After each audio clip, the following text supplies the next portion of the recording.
One of the more popular electives at Frisco High School is Intro to Culinary Arts.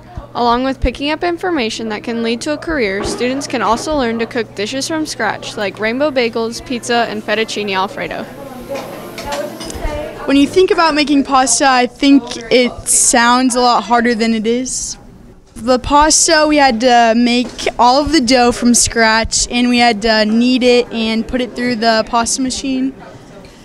What's it like cooking something from scratch? I think it's just when you eat it, it makes it feel a lot better because you know that you did it yourself, and it makes you feel more proud and stuff.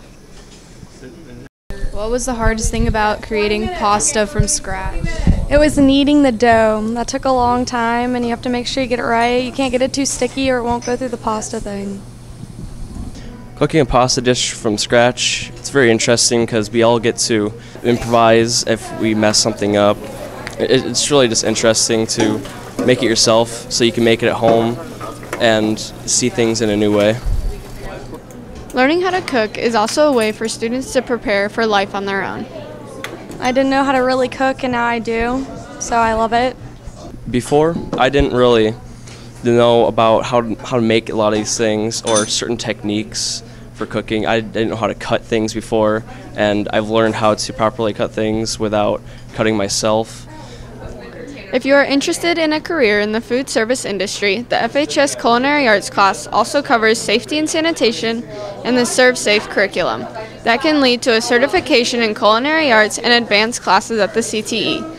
It's a fun class that can open your eyes and fill you up at the same time. For Racc TV, I'm Maura Flanagan. If I had chicken, it'd be like the best pasta ever. We are quickly approaching the last 6 weeks of school, and the number of FHS 2018 yearbooks for sale is quickly dwindling. If you are planning on purchasing a copy, you will need to do it soon by going to the Jostens website. You will still be able to purchase the yearbook for $80 through Friday, May 18th, while supplies last. If cost is an issue, Jostens does offer an affordable payment plan. The yearbook will be distributed during the week of May 21st. The cost rises to $90 during distribution if there are any extra yearbooks available. Let's not take that chance. Buy it now while you can at jostens.com. For Racc TV, I'm Madeline Hicks. Most spring sports got underway in February, and we are now in the middle of the season. That includes softball. There have been some challenges these first few weeks, but the girls have remained focused. I think they really bonded well at the beginning of the season. They've come together, I mean, from freshman all the way up to senior. They got really close. They hang out together all the time, and I think a close team is something that is going to help us really be successful. We have a lot younger team, so everyone's a lot more motivated. I think one of our strengths this year is team unity. I think that we've worked really hard to come together, and that'll really show on the field and help us win.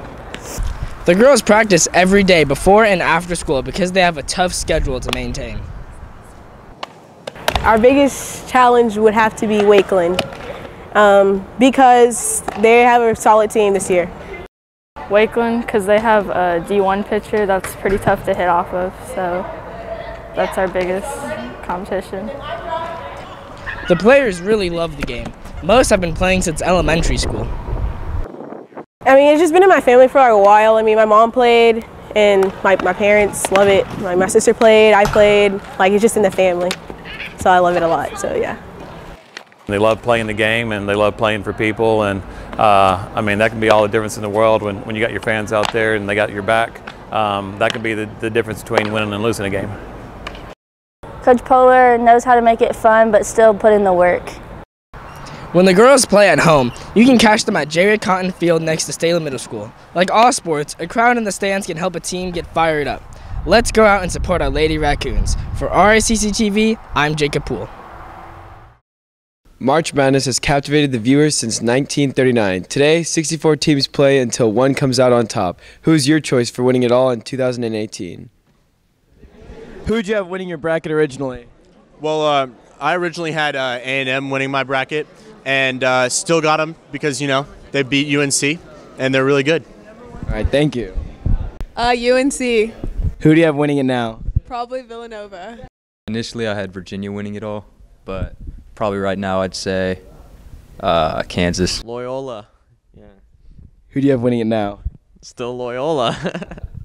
Who did you have winning your March Madness bracket originally?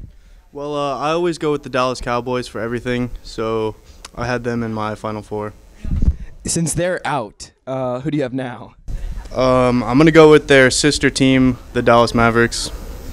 So who do you think is going to win your March Madness bracket? I think Cullen College, not community anymore. And why do you think so? Because they're a dominant beast. I agree, and thank you. I had Kansas Jayhawks. Who do you have winning it now? Still Kansas Jayhawks. We in it. All right, who'd you have winning your bracket originally? Texas A&M. I don't know anything about basketball. Who do you have winning it now? Duke. Thank you. I didn't have a March Madness bracket. I just winged it, and Villanova's going to win. Trust me on this one. I don't even know if they're still in it, but they're going to win. All right, thank you. I had Virginia winning it. Who do you have winning it now? Michigan. Part of the fun of March Madness is the creation of brackets. In the end, no one has ever successfully mapped out the entire tournament. The odds are as low as 1 in every 2 quintillion people and as high as 1 in every 128 billion. Although the odds are stacked against us, it's what puts madness in March Madness. For Racc TV, I'm Kendall Clem. Nicknames have been popular since the beginning of time. As with many trends, names go up and down in popularity. For example, one of the most popular girl names 100 years ago was Mildred. Today, Emily is one of the most popular. Many people go by nicknames instead of what's written on their birth certificate. Did you know that Libby is really Elizabeth and that Bill is really William? What is Bob a nickname for? I don't know. What is Bob a nickname for? I don't know. What is Andy a nickname for? I don't know. What is Andy a nickname for? Andrew. What is Cindy a nickname for? Cynthia. What is Jenny a nickname for? I don't know. What is Abe a nickname for? Abraham. What about Beth? I do not know what Beth stands for. What is Beth a nickname for?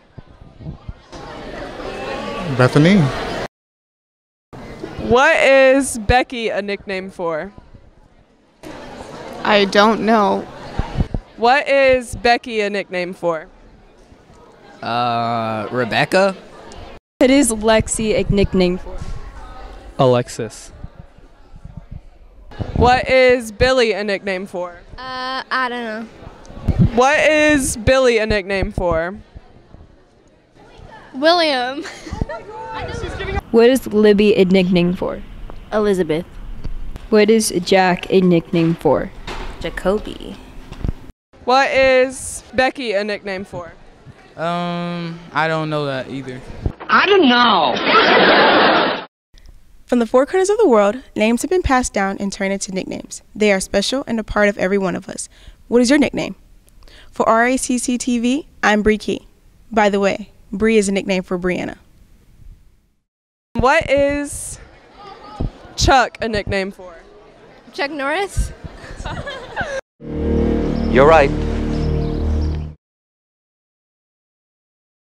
Good morning, fellow raccoons, and welcome to the weekend Welcome to the Weekend Weather Watch. I'm Con Sizzle. And I'm Eli Burke. Speaking of the weather, Today will be mostly sunny with a high of 67 and a low of 49. Friday will be sunny with a high of 70 and a low of 52. Saturday will be cloudy with a high of 78 and a low of 56. And Sunday will be cloudy with a high of 73 and a low of 42.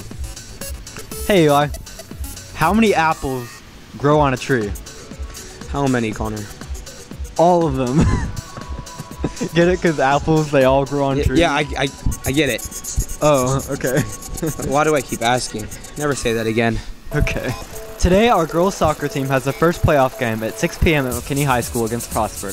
Come start your long weekend the right way and come out to support them. Hey seniors, prom is right around the corner on May 5th. Be sure you turn in your fees for prom, senior day, and other events for the senior class. Turn them in on My Payments Plus. Also for the seniors, make sure you turn in all community service hours to X2 Vol by April 2nd to get the community service cord for graduation. If you're interested in being on the production at the end of the year, click the link at bit.ly/FHS Rewind. We hope everyone has a happy and safe long weekend. Remember, Monday will be an A day. For Racc TV, I'm Con Sizzle. And I'm Eli Burke. Out!